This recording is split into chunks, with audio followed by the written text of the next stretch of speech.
stern face of a man in search of something lost,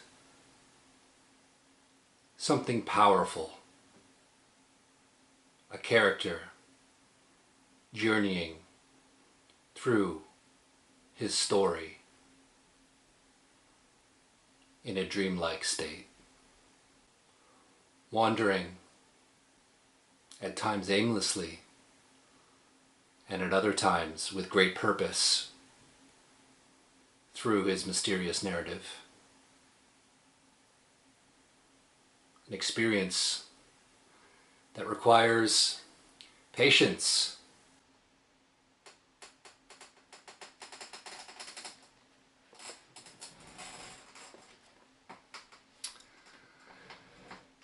as I've been continuing to clear my back room of my parents who have passed on, of their stuff, and particularly going through my mum's journals and releasing that energy, dispersing that connection that she had when she was in this material realm with fire, in fire rituals. It's going slowly. It's very emotionally, it's very spiritually triggering and also empowering.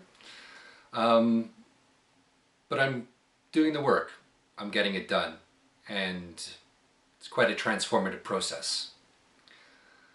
One of the things that I found was this review, probably from an old free paper that used to circulate around Toronto called Now Magazine. Most likely, I'm not sure. But a review of this film, Ulysses' Gaze.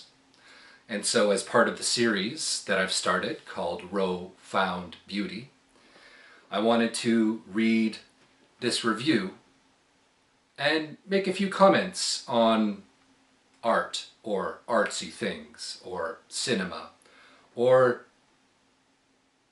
the muscle that's required to be a patient and interested participant in the artistic process, that part of the process that requires a viewer.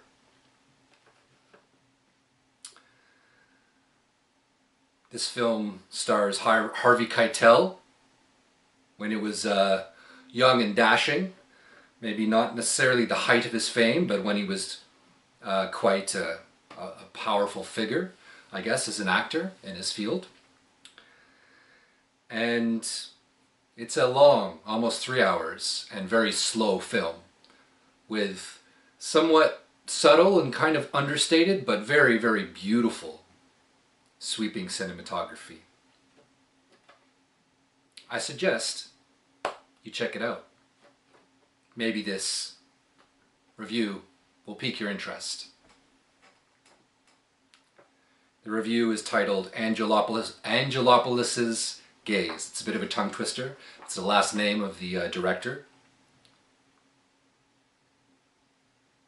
Came out, I think, in the mid-90s. And this review is by Laura Roebuck. Theo Angelopoulos's award-winning Grand Prix de Jury, Cannes 1995, Ulysses' Gaze appears at first glance to rest on a fairly slight narrative impulse. An American Greek filmmaker, played by Harvey Keitel, who we know only as A, the letter A. As if to say he represents both an archetypal everyman and perhaps Angelopoulos himself. Sets out on an obsessive personal odyssey to find 3 reels of unprocessed film made by 2 legendary Balkan filmmakers, the Manakis brothers. His journey, which is often grueling, takes him into the war-torn Balkans, eventually ending in Sarajevo, for the extraordinary final third of the film. At once an intensely personal story about one man's quest and a profoundly moving inquiry into the validity of even making cinema anymore, Ulysses' Gaze weaves dreamlike memories of transcendent beauty with stark images from the present, fluctuating between straight narrative and pure metaphor, like wandering through a dream. At times, A seems to become one of the brothers. At other times, he utters Ulysses' words from, I guess, Homer's Odyssey. Classic mythological representation of creativity. Some of the film's most powerful scenes arise out of this shadowy area between myth and fact. A's mother appears to him looking as she did when he was a child. He returns with her to his family home within a few minutes, relives his entire family history. The scene is a portrait frozen in time, imbued with such intense melancholy and painful nostalgia that it conveys a universal yearning for an idealized image of home. Angelopoulos deliberately invokes the mythic dimension of A's journey through Homeric references. He fools with structure, occasionally using actual documentary footage made by the Menakis brothers. A relives past loves, sorrows, and defeats with each of the various women he encounters, all played by a Romanian stage and screen actress, Maya Morgenstern. And each also represents one of Ulysses' women. Ulysses' gaze is set against huge historical and social events. Though often challenging to watch, it is consistently cinematically stunning. Angelopoulos' intensely personal style is characterized by a slow-moving pace and sweeping shots that convey his overarching sensibility.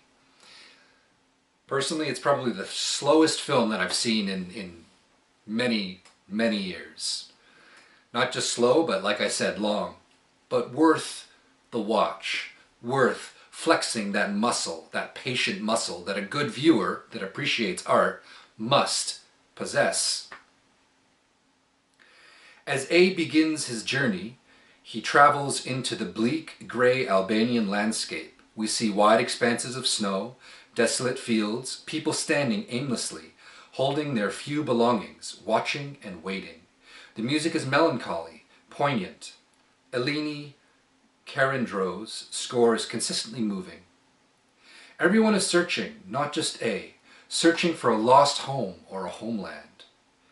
Scene after scene is imbued with a haunting sense of loss. The quest for the missing reels makes sense because the Menakis brothers, who actually did exist, dedicated their lives to documenting a life that now is gone forever. And we stand at a time where a life that even existed when I was a young child is maybe gone forever, at least until some cataclysm breaks all these conveniences that we are all so addicted to. There is a memorable scene when A is traveling by river towards Sarajevo on a freighter that is carrying a dismantled statue of Lenin. As you can see, Lenin's giant stone head, which floats very slowly but beautifully through the film. The camera moves in a stately fashion, documenting the leisurely trip along the river, the cold white stone statue reclining on the freighter, the crowds of people along the shore, standing and watching, the music in the background. Angelopoulos uses iconic images like this throughout, making both a political comment and a social one about the unwitting bystanders who are victims of huge events of history. We've had some pretty huge events unfold in our recent history, and more to come. But back to the review. Angelopoulos loves icons.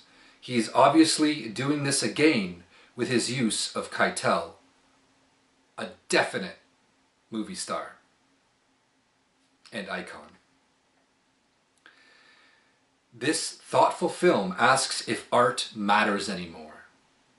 By the film's close, Angelopoulos has left the answer deliberately ambiguous. On the one hand, he affirms our basic need for art in an extraordinary scene when fog descends on Sarajevo. A is told that it is the city's best friend because it is then that life returns as much as possible to the way it once was. Music can be heard through the fog. A youth orchestra made up of Serbs, Croats, and Muslims has come out to play. Further on, a young company is performing Romeo and Juliet. Yet, on the other hand, the scene ends tragically, throwing us into doubt once more. Complex, disturbing, and beguiling, Ulysses' Gaze is a disquieting film that forces us to think and look again. Angelopoulos' own words in an interview in Cineast are the clearest indicator of his beliefs. The world needs cinema now more than ever. It may be the last important form of resistance to the deteriorating world in which we live, in dealing with borders, boundaries, the mixing of languages and cultures today. I am trying to seek a new humanism, a new way, says Angelopoulos. So, it's a powerful film. It's a long, dreamlike journey that, if you can allow yourself to go on, can be very fruitful. It's not clear, it's not definitive, it does not have a value statement at the beginning of the film like most media that we watch that tells you why it's worth your time. But it's a journey that you can surrender to, that you can use that muscle of patience that needs work. You need to work that muscle to make it strong, to help support your attention span, to go on journeys that are not just 5, 10, or 15 minutes. I'm not sure how long this video is at this point. I enjoy short videos and a lot of the media that most people consume most of the time these days. But art is something that gives you energy if you can surrender to it. Art is something that takes you to places that you might never otherwise find. Special art. The question of what good art is very complicated and convoluted, and we will leave for another discussion. But the right art, at the right time, will find you. And if you can surrender to it and flex your muscle of patience, it will take you on a profound journey.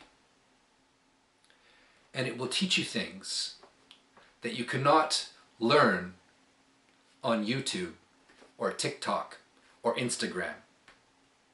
So good luck building that muscle of patience. Good luck aligning with that synchronicity such that the universe presents you with a powerful piece of art that you can meet, that you can participate in. And good luck living your life at this difficult time that we all live in right now, of dealing with borders, dealing with boundaries, the mixing of languages and cultures. As true today, a challenge, as it ever was. And thanks for watching.